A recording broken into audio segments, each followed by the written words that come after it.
It's an annoying habit y'all be having lying about having a boyfriend. It's great that you're straightforward and all that, but just say I'm not interested and roll without lying. I feel you low-key kind of regret that. Y'all need to realize that women lie about having a boyfriend because sometimes the only way that men will leave women alone is if they think that a woman is the property of another man. For those that are slow, there's a lot of men who only stay away from women. Being gay doesn't work, saying no doesn't work, because then it becomes a conversation, an escalation of men trying to figure out why you would reject them. There was a guy I knew in high school who moved away after high school. We had been friends. He was in my friend group. One time he came back to visit and we hung out and he made a move and I said, no, sorry. And he got really, really angry.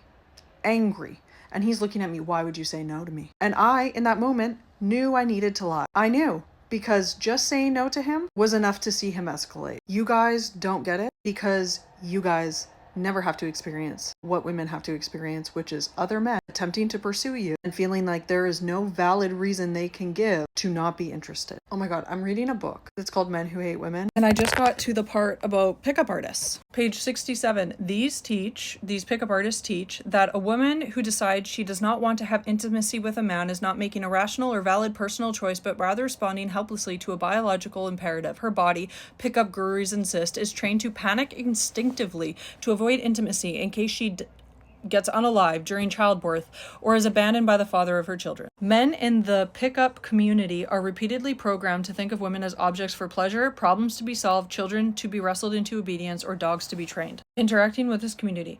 Suddenly you remember the creepy guy in the weird hat who pursued you determinedly down the street in broad daylight, refusing to take no for an answer, bombarding you with sexualized compliments that felt more like an attack than a conversation. You remember your rising heart rate, the swift mental calculations as you tried to work out the nearest safe place, and carefully neutral facial expressions you fought to maintain as you asked him to leave you alone. Politely, always politely, because the fear that he might turn nasty, that the situation could escalate out of your control. The instinct to say anything or even surrender your phone number, eventually just to get away. The sinking feeling later when the harasser persisted, calling and messaging, continuing after you've told him to stop. For most women, I know this is not an unusual experience. It can make you feel scared, battered, weary, and unsafe. On a daily basis, I might receive as many as 100 everyday sex and projects entries and emails from women all over the world who are sick to death or scared to death of the endless, draining battle with sexual harassment in public places. So to suddenly uncover a vast online world of which men are being actively trained in these techniques is deeply